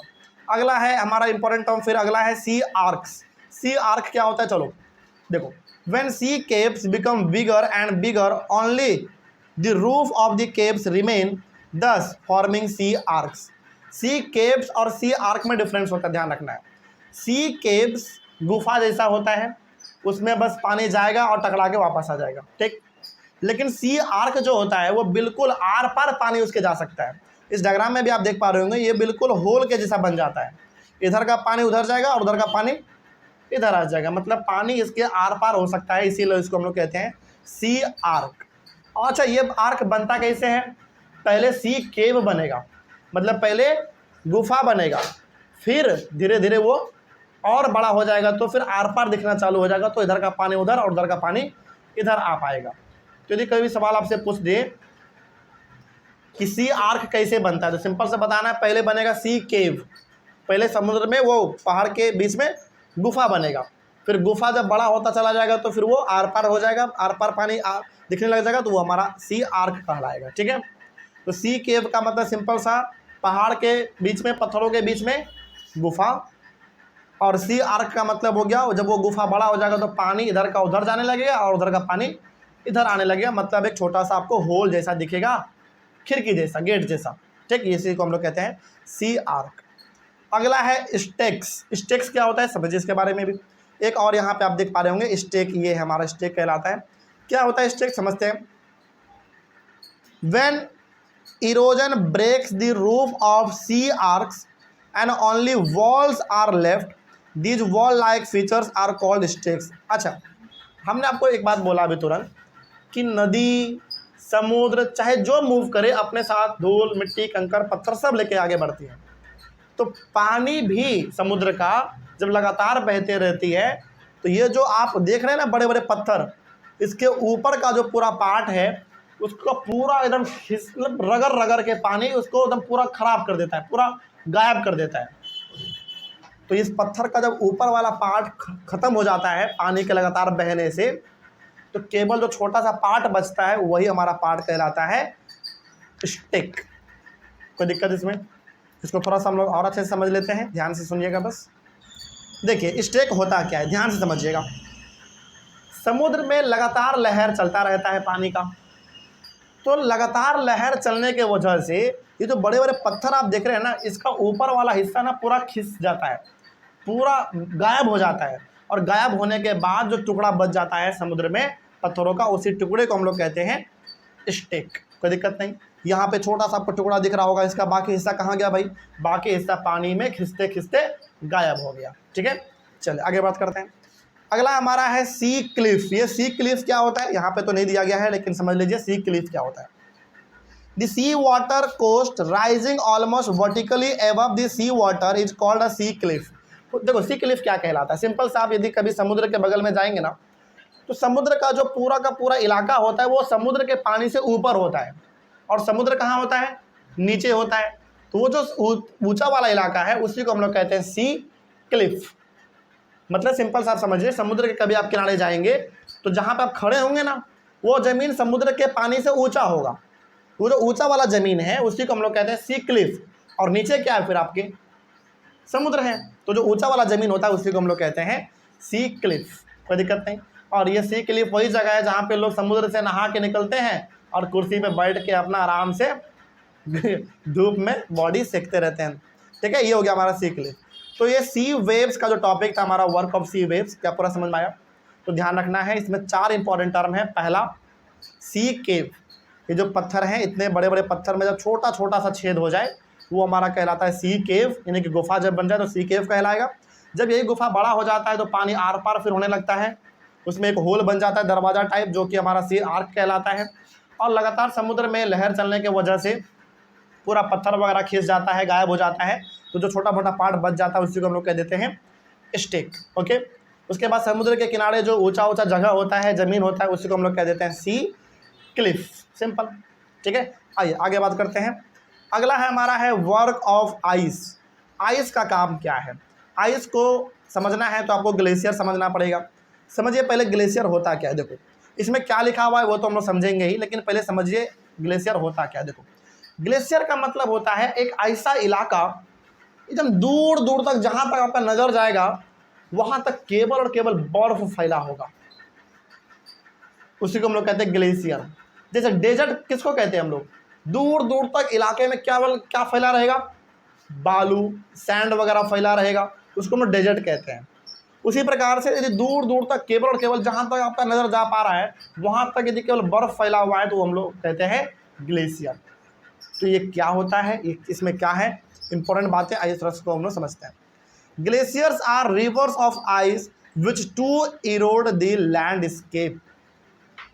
ग्लेशियर को ना बर्फ का नदी कहा जाता है। सही बात है, मतलब दूर जहाँ तक आपका नज़र जाएगा केवल और केवल बर्फ ही दिखेगा, तो ग्लेशियर को क्या कहा जाता है? बर्फ़ का नदी कहा जाता है। मतलब इसमें बर्फ़ का कोई कमी नहीं होता है।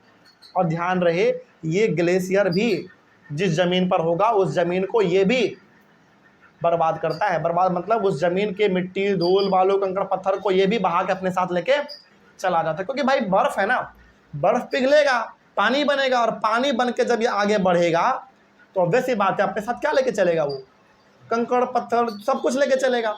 तो ग्लेशियर भी अपने साथ चीज़ों को लेकर आगे बढ़ता है। जैसे नदी अपने साथ धूल मिट्टी बालू लेके चलता है, समुद्र अपने साथ कंकड़ पत्थर लेके चलता है, उसी तरीके से ग्लेशियर भी जब पिघलता है तो अपने साथ वो भी पहाड़ों पे मौजूद कंकड़ पत्थर को लेके आगे बढ़ता है। ध्यान रहे हमारे इंडिया में से बहुत सारे नदी हैं जिनका शुरुआत ही ग्लेशियर से होता है। एग्जाम्पल आपका गंगोत्री गंगा नदी सबसे अच्छा एग्जाम्पल। बहुत सारे नदी हैं लेकिन हम लोग जिस नदी को ज़्यादा जानते हैं वो गंगा नदी है, क्योंकि हमारे बिहार से गुजरती है, तो गंगा नदी के बारे में हम लोग को बहुत कुछ पता है। तो गंगा नदी कहाँ से निकलती है? गंगोत्री उत्तराखंड के एकदम पहाड़ों से निकलती है। उत्तराखंड हो गया आपका, एकदम पूरा बर्फीला पहाड़ होता है, उधर से निकलती है। तो वो कहाँ से निकल रही है? पहाड़ों पे बसा हुआ है ग्लेशियर, और उसी ग्लेशियर यानी वही बर्फ़ पिघल पिघल के अलग अलग जगह से निकलता है, एक कॉमन रास्ते में आ जाता है, फिर हमारा गंगा नदी का शुरुआत वहीं से हो जाता है। समझ में आ रही है बात? सर तो ये तो गंगा नदी खारे पानी में मिल जाती है, फिर साफ हाँ, हो जाती है। अरे नहीं भाई, जो गंगा नदी जब निकलती है तो वो गंगोत्री से निकलती है, वो बहते हुए फिर जाके समुद्र में निकलती है, उसके पहले तो वो साफ पानी होता है। तो सर रिटर्न रिटर्न नहीं, वहाँ से मतलब गंगोत्री में बर्फ़ है और वो बर्फ़ डेली बन रहा है, डेली पिघल रहा है, तो जब तक वो बर्फ़ रहेगा तब तक गंगा नदी रहेगा। इसका मतलब है कि बर्फ़ जब ख़त्म हो जाएगा तो गंगा नदी भी ख़त्म हो जाएगा। ध्यान रखना इस बात को। चलिए आगे बात करते हैं। वो यहाँ पे लिखा हुआ है कि ग्लेशियर जब पिघलता है तो पानी का रूप लेगा, और पानी जब आगे बढ़ेगा तो ऑब्वियस ये बात है, पहाड़ पे से निकल रहा है ये, तो अपने साथ क्या लेकर आगे बढ़ेगा?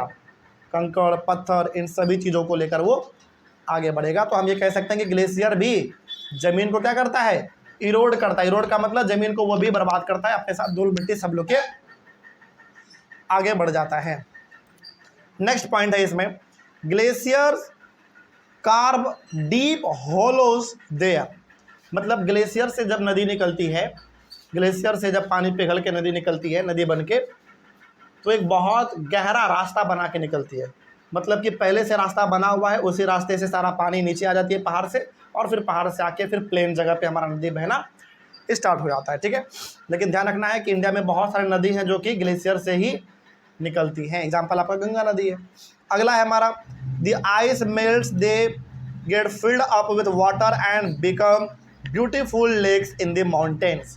और जब ये ग्लेशियर पिघलता है, पानी का रूप लेता है, तो ऊपर से जब पहाड़ से नीचे पानी आता है तो देखने में बहुत सुंदर लगता है, झरना के रूप में आता है। और जब एक बार सारा का सारा पानी एक जगह इकट्ठा हो जाएगा, फिर वहाँ से नदी का चलना स्टार्ट हो जाता है। मतलब पहाड़ बहुत बड़ा पहाड़ है ना, तो पहाड़ के अलग अलग जगह से पानी ग्लेशियर पिघल के एक रास्ते में आ रहा है। तो जब पहाड़ पिघल के, ग्लेशियर पिघल के जब पानी का रूप लेता है, और जब वो नीचे लुढ़कते लुढ़कते पानी नीचे आता है पहाड़ से, तो देखने में बहुत सुंदर लगता है।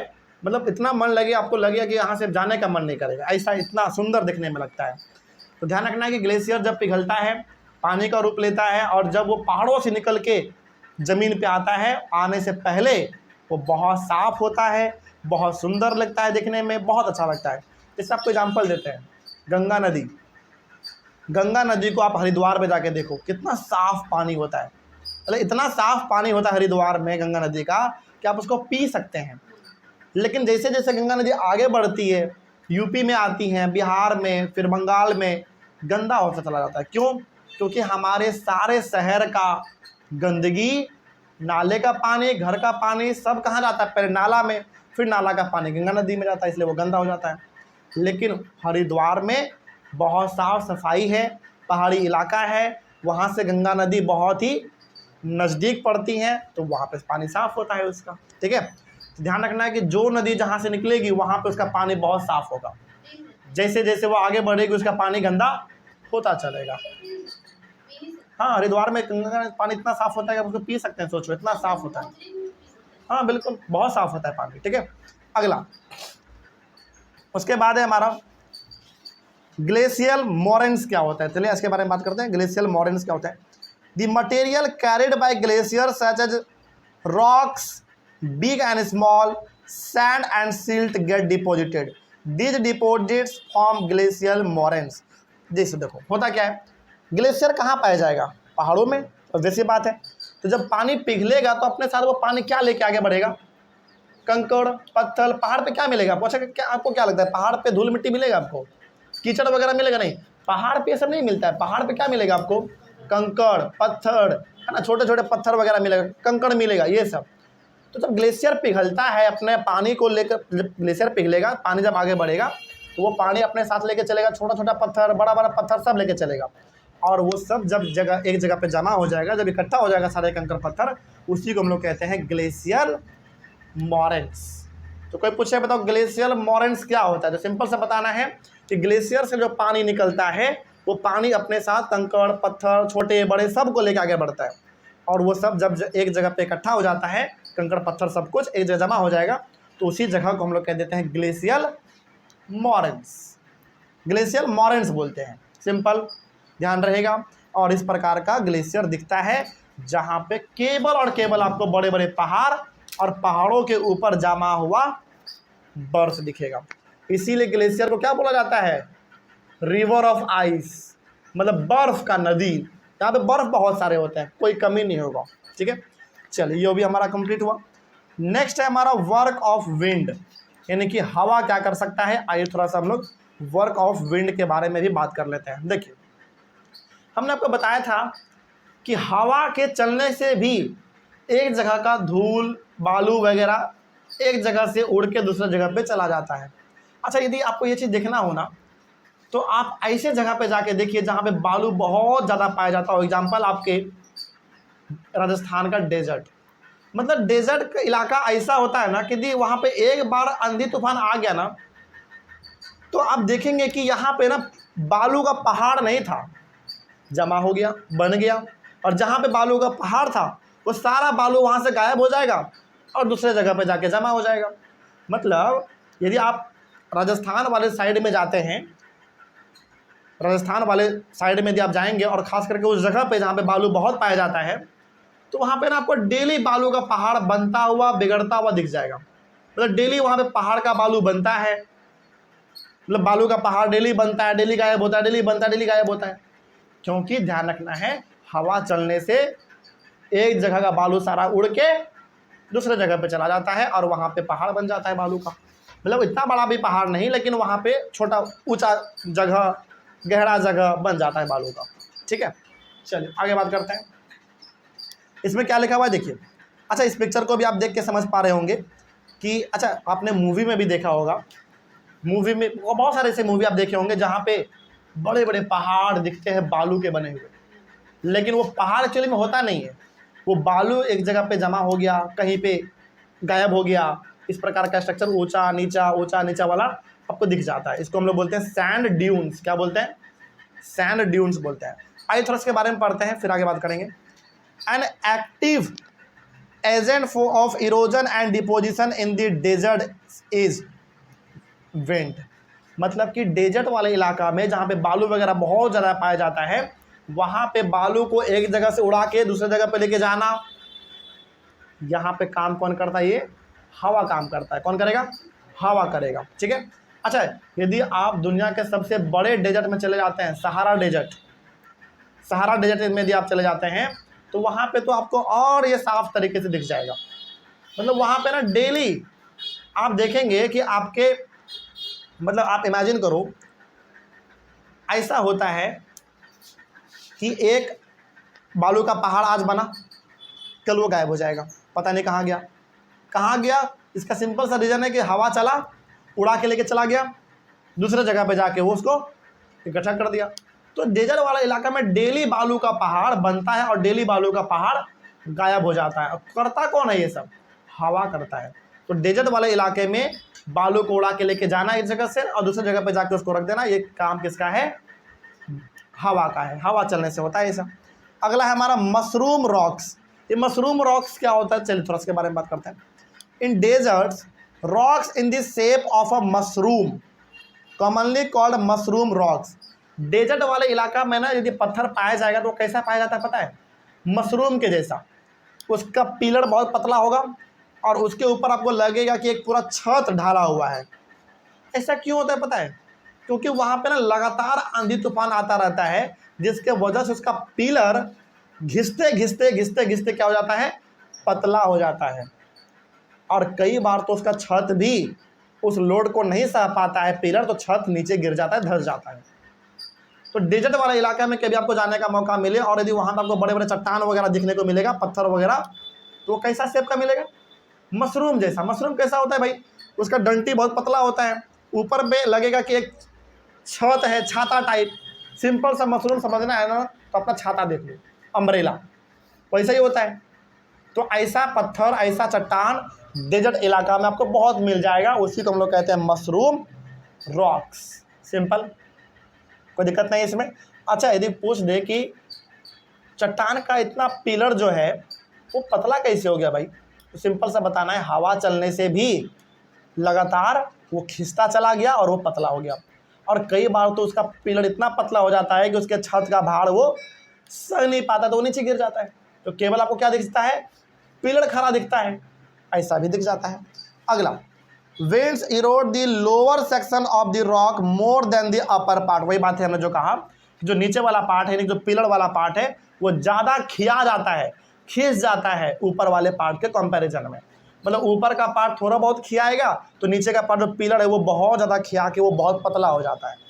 ठीक है, इसीलिए वो किसका रूप ले लेता है, एक मशरूम का रूप ले लेता है, यानी कि एक अम्ब्रेला जैसा वो बन जाता है। Therefore such rocks have narrower base and wider top। अब चूंकि उसका पिलर क्या हो चुका है, बहुत पतला हो चुका है, तो अब क्या बोलोगे, वो नैरो हो चुका है।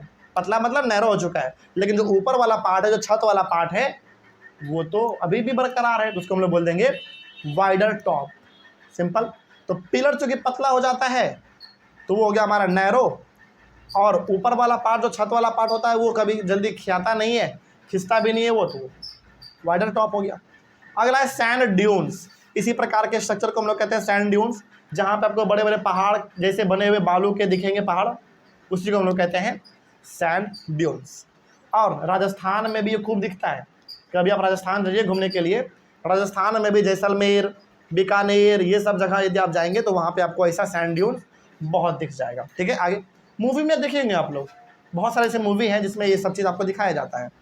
अगला सैंड ड्यून्स क्या होता है, देखिए, when the wind blows it lifts and transports sand from one place to another. When it stops blowing the sand falls and gets deposited in low hill like structure, this are called sand dunes. Same वही बात बोला गया है जो हमने अभी आपको बताया कि जब राजस्थान जैसे जगहों पे, बालू वाले जैसे जगहों पे जब हवा चलता है तो एक जगह का सारा बालू उड़ाएगा, और जब हवा चलना बंद हो जाएगा अचानक, तो जहाँ पे हवा चलना बंद हुआ वहीं पे सारा बालू गिर जाएगा, और वहाँ पे एक बहुत बड़ा पहाड़ बन जाएगा। किसका, बालू का। इसी पहाड़ के स्ट्रक्चर को हम लोग क्या बोल देंगे, सैंड ड्यून्स बोल देते हैं। ठीक है, तो ऐसा चलता रहता है, बालू वाले इलाका में ऐसा डेली होता है, डेली हजारों पहाड़ बनेंगे बालू वाले और डेली बिगड़ जाएंगे, ऐसा चलता रहता है। ठीक है, अगला उसके बाद है लोएस। क्या होता है, LOESS, लोएस। चलिए एक इंपॉर्टेंट टर्म है इसमें, एक और है, समझ लेते हैं क्या होता है। When sand is deposited in large areas, it is called loess। जैसे मान लीजिए, सपोज करिए कि बालू कहीं से उड़ के आया और ऐसे जगह पे जमा हो गया जो जगह बहुत दूर तक फैला हुआ था, उसको हम लोग बोल देंगे लोएस। मतलब सिंपल सा है, यदि बालू बहुत दूर वाले इलाके में आके जमा हो जाए, मतलब बहुत बड़ा खाली इलाका था, बहुत बड़ा स्पेस था, वहाँ पे सारा बालू आके उड़ के गिर गया, तो उस पूरे इलाके को हम लोग कह देते हैं लोएस। तो यदि बड़े वाले इलाके पे, बहुत बड़े वाले एरिया पे यदि सारा बालू आके गिर जाए, जमा हो जाए, तो वो हमारा लोएस कहलाता है। अगला, large deposits of loess are found in China. China में भी बहुत सारे आपको सैंड ड्यून्स वाले इलाके दिख जाते हैं, समझना ध्यान से। तो चाइना में भी बहुत बड़े बड़े डेजर्ट वाले इलाके हैं, वहाँ पे भी बहुत खाली जगह है, और वहाँ पे अलग अलग जगह का बालू उड़ के आता रहता है और वहाँ पे जमा होता रहता है। सबसे बड़ा डेजर्ट हमारे वर्ल्ड का सहारा डेजर्ट है, वहाँ पे ऐसा डेली चलता रहता है। ठीक है, और ध्यान रहे, कई बार तो कि इतना भयंकर तरीके से वहाँ पे बवंडर आता है, बालू उड़ता है, हवा चलता है, कि यदि आप वहाँ पे खड़े रहेंगे ना तो बालू में आप गायब हो जाएंगे। सोच लो, इतना भयंकर तरीके से बालू उड़ता है वहाँ पे और जमा होता है। चलो, इस तरीके से हमारे टॉपिक और टॉपिक के साथ पूरा चैप्टर हमारा कंप्लीट हुआ। अब बताइए, इस चैप्टर में कहीं पर कोई डाउट किसी को, समझ में आया सब कुछ? तो चैप्टर बहुत सिंपल था, ध्यान रहे, बहुत छोटा भी था, लेकिन इस चैप्टर में इंपॉर्टेंट टर्म्स बहुत सारे हैं, तो इसको ध्यान से पढ़िएगा, याद करिएगा, क्योंकि एग्जाम में ये सब चीज़ आता है। तो चलिए, हम लोग का क्लास यहीं पे खत्म होता है। ऑनलाइन वाले बच्चे, आप लोगों को कहीं पे कोई डाउट रहा होगा तो कमेंट कर दीजिएगा। हम लोग मिलेंगे अपने अगले क्लास में फिर से एक नए चैप्टर के साथ और एक नई शुरुआत के साथ। तब तक के लिए thank you very much and have a nice day.